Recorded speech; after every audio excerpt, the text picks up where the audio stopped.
Our pleasure to host this meeting, which I think will be a good day. It's sort of looking forward to the exchange and the discussions we're going to have today.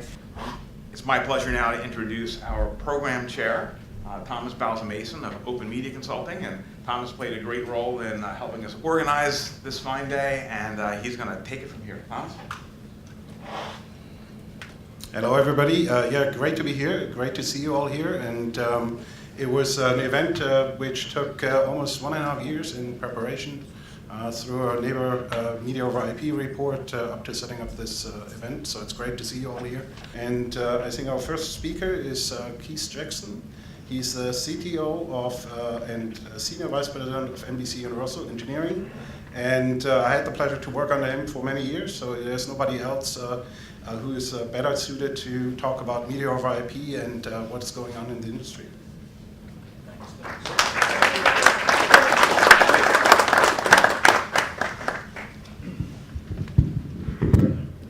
Morning, everybody. Thanks very much for coming today. Really appreciate the collaboration and the work being done in today's session. I think it's very important for us collectively as an industry, whether we be vendors or media organizations. This transition to IP is very, very important to our industry. And I think today's session should be very productive. Thanks also, just a bit of housekeeping, thank you very much to our sponsors today, Arista and Cisco, for their sponsorship of the session. So very much appreciated. So just to tee this off, just thinking back with historical perspective, thinking back to the 80s when SDI was 270 megabits per second and Ethernet was 1 megabit per second tops. Dial-up connectivity, the internet, was 1.2 kilobits a second over modems. Remember that? Then we transitioned, or the telcos transitioned to IP, and we saw that happen, that transition at enormous scale. Carriers and cable companies managed to dial up from 10 gigabits per second to 40 gigabits per second to 100 gigabits per second, and now manage terabits per second, both domestically and internationally, with these carrier-class networks linking up towns and cities. That transition was managed through significant investments at a global scale. When we think about why this is necessary in our industry, there are a number of reasons why. Our industry is distributing to more customers, more content than ever before. It's very exciting. Lots of growth, lots of exciting challenges ahead of us as an industry. I think the only way we're really going to get there is to make this conversion from digital SDI to IP. It's the next evolutionary step in where we're going. When I think about why that's necessary, I think about the infrastructures that we manage, this revolution of the infrastructure in our plants and our media environments. We've got shifts in timing with ST2110-21. We're making this transition to away from frame rates that are legacy formats. We're moving towards virtualized environments with a lot of applications. Dedicated appliances can now become virtualized software appliances on virtual servers. IP is an enabler to help drive that.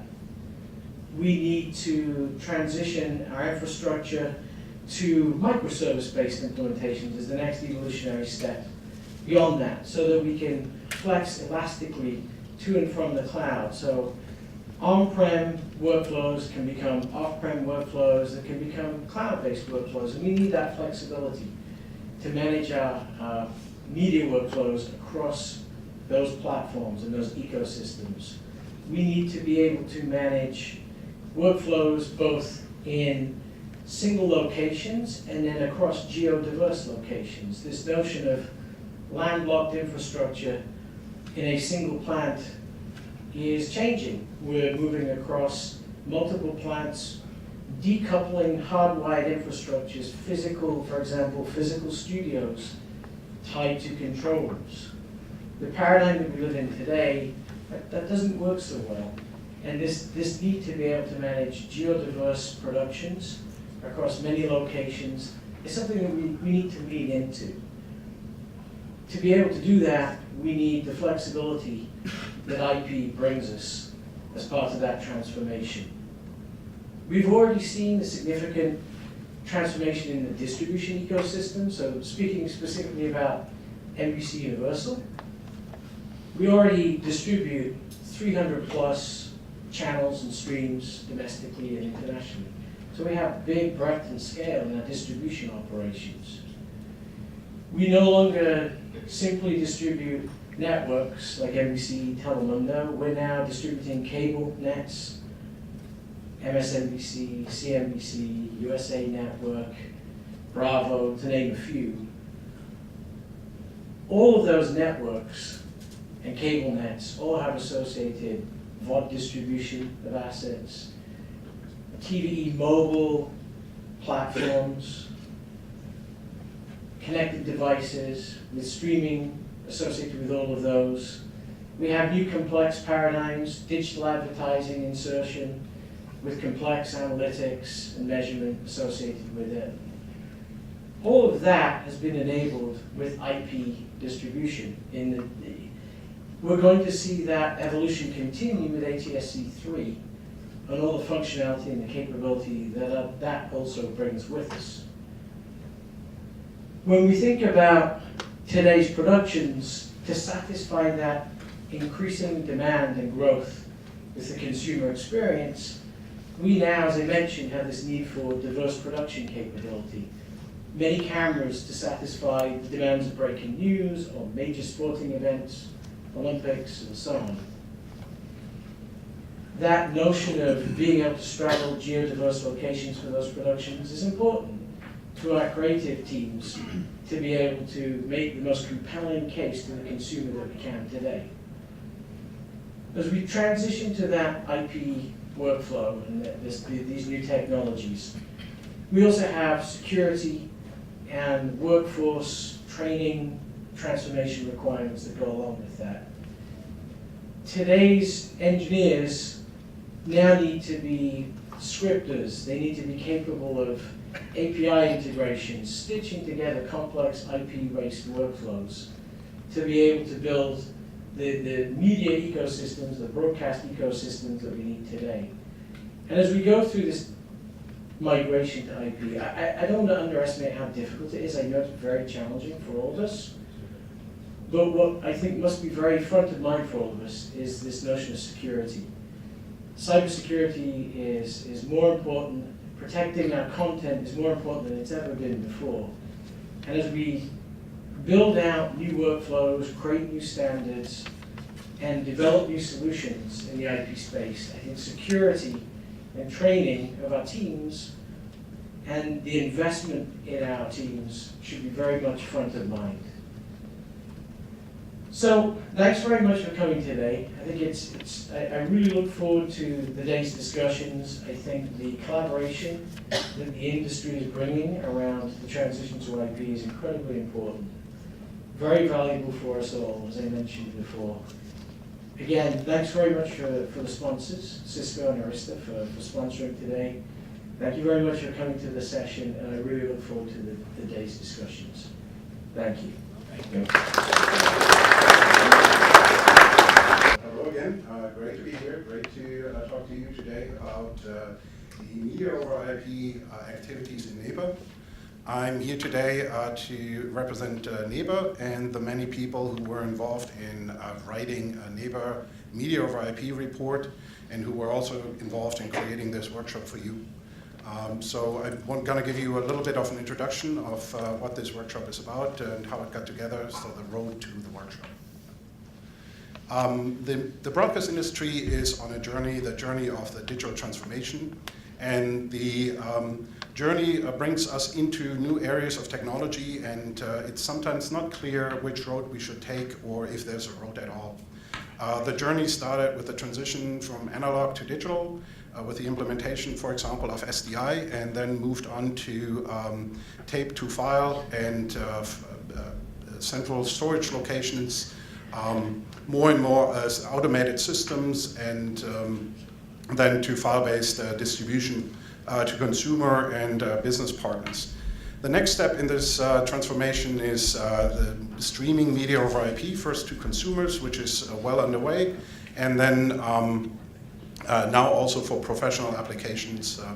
The question is really on this journey today, how do we get here? How did we set up this workflow, and why did we set up this workflow?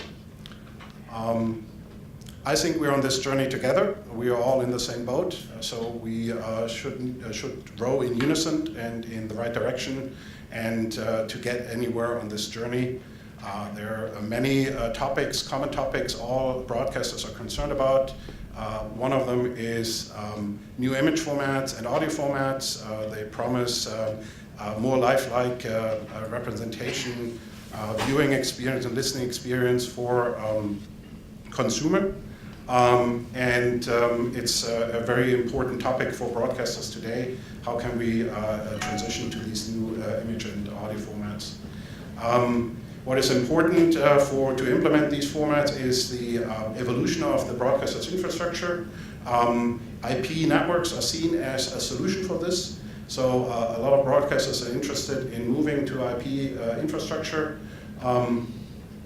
But IP infrastructure is also seen as the precursor for the move to commodity hardware, software-only applications, and with that to virtualization, or some say the dematerialized facility. And with that, once you achieve that, to the move to the cloud, either a private or public cloud. But as Keith said before, this infrastructure needs to be secure. Broadcast infrastructure needs to be secure from cyber attacks to protect our content and our business. On top of all of this is the need to stay profitable. Broadcasters need to make money, and they need to make money, and then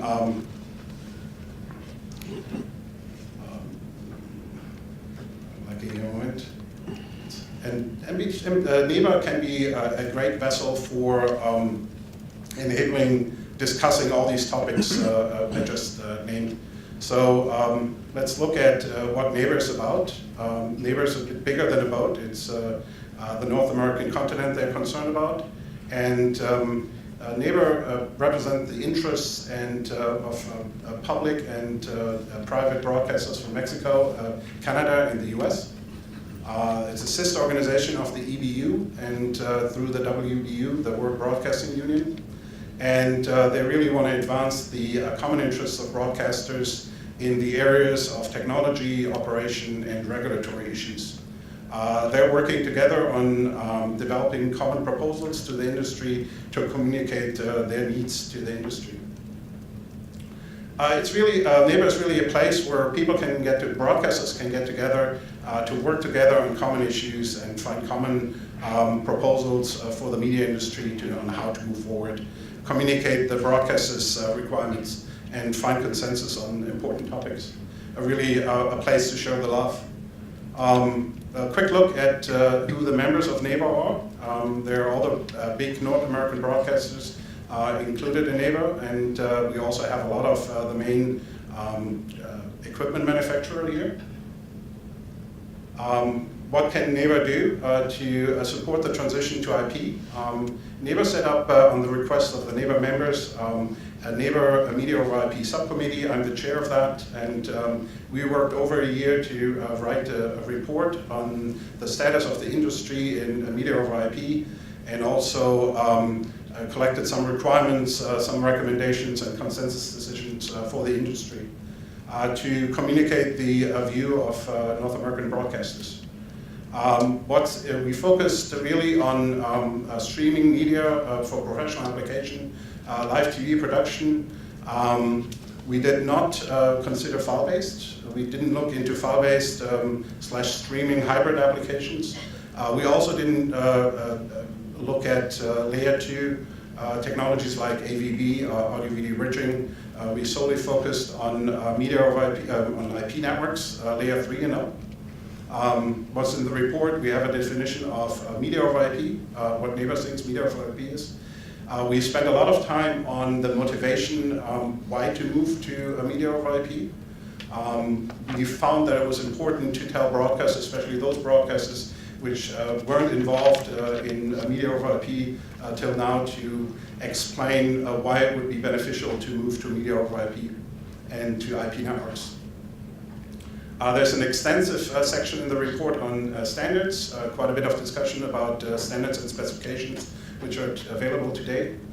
We also looked at technology, different technology which is on the market, available today, and in equipment. But we also looked at technology which is under development, and like SMPTE ST2110 or AMW NMOS. More importantly, we collected a whole variety of recommendations and found some consensus decisions. This report was backed up by a NABA member survey which we conducted at the end of 2016. We got 11 responses back from broadcasters to 21 questions. Just as an example, North American broadcasters think that they would like to adopt SMPTE ST2110 once the standard is published and equipment is available. So there's a real demand for this standard. Another topic was compression. 60% of the people who responded said they're looking at compressed workflows in the future. So there's a need for compression in media over IP. And then there was a common theme of the need for a network control standard. People felt it was missing today. So there are a lot of more detail in the report. The report is publicly available on the NABA website. There's, I think, also a workshop repository for documents, so you can get the NABA report from there. And the last point I wanted to make on this slide is really that we didn't conduct this work in isolation. We talked to all these organizations you see up there. They came to our meetings, they presented on their ongoing work, and all that was funneled back into the report. So let's talk about the consensus decisions first. Synchronization, North American broadcasters felt that the best way to approach synchronization is SMPTE ST2059, the set of standards, the SMPTE PTP profile. So North American broadcasters agreed to support the implementation of SMPTE ST2059-2. We looked at AMW NMOS. There's a consensus decision to advocate for the adoption of AMW NMOS. The North American broadcasters, the NABA subcommittee members felt that this is the best approach today out there to tackle flow management and identification, registration, discovery, ISO 4, I believe it is, but also connection management, ISO 5, and then also the network control API from AMWA, ISO 6. There was some discussion about SDN. People in our group felt that SDN is the best solution to do flow management in networks. It's a bit of a controversial discussion. There are some people who say IGMP still works, we can do that. I saw quite a few IGMP implementations, and I talked to a few who said maybe it's a hybrid approach, SDN IGMP. The last point here I wanted to make is the support for the Joint Task Force on Network Media. The subcommittee members felt it's important to support this effort for an effective harmonization across the industry. We had quite a few recommendations, so here's a summary of the recommendations. We looked at standards. There we discussed a lot of standards and specifications in our effort. We felt there's a need to minimize the amount of standards which are used. We wanted to support SMPTE ST2110, but it was too early in the process to do that. The same for AMW NMOS. But I would think a minimum set of standards could look as SMPTE ST2110 for transport together with AES 67 for audio, and then SMPTE ST2059-2 for synchronization, and then AMW NMOS with ISO 4, ISO 5, ISO 6 for the flow management. We talked about common parameter sets to define parameter sets which are used for things like compression, jitter measurement, latency. For compression, it not necessarily is we want to define a specific codec, more maybe a quality expectation expressed in PSNR and dB. Jitter measurement, same. I think there's a need for coming up with some thresholds. What do we accept as an industry? Operating points we discussed. We felt there's a need to come up with operating points with profiles and levels for equipment to give users guidance on what the capabilities of a piece of equipment are. With that, you can go and plan your infrastructure accordingly and make sure that you get the right equipment and which does the job. Virtualization and SDN, there was a recommendation to discuss that in NABA. I think there are steps in NABA, we're talking about it, is really talk about the dematerialized facility and the approach to SDN. Education, a need to educate broadcasters on what they need to do in media over IP, how it works. And then be involved in different interop tests, interop demos, but also standards development. Be there, and NABA is not necessarily the place to do standards. So we look at other companies and other organizations to do this, SMPTE, for example. And, but we should be involved in that process, and we should communicate the North American broadcasters' requirements into that discussion. I want to emphasize the point of education. That came up quite a bit in our discussion. It also came up in our survey. It's one of the major pain points in the adoption of media over IP, how to educate our staff, broadcast staff, and how to hire this hybrid broadcast IP engineer staff which can implement and maintain IP infrastructure. So that's the reason really why we have this workshop. It was driven by this recommendation from NABA to set up a learning event. And so let's look at the workshop and what that is about. We felt it was best if we joined forces with other organizations for a broad reach across organizations. So we partnered with AIMS, VSF, and SMPTE to do this workshop together. And we really want to do it user-focused. What are the requirements of users? What are the needs of users? And base it on the findings of the NABA Media over IP report, the AIMS guidelines, for example, the VSF and AIMWA specifications, and then SMPTE standards.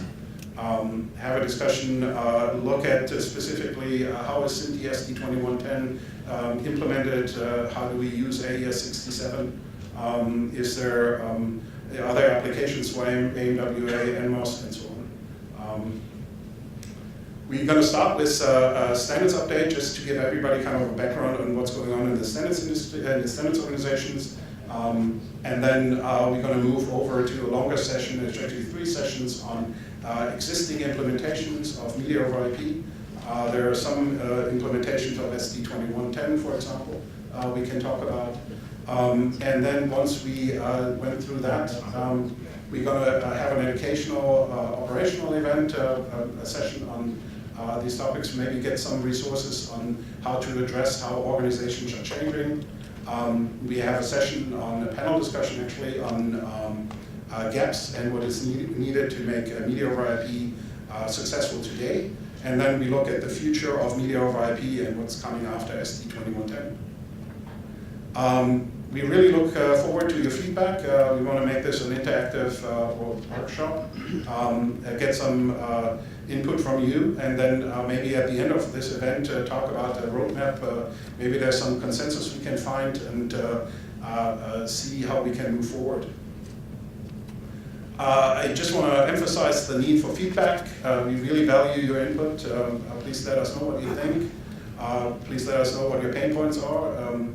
What are you concerned about?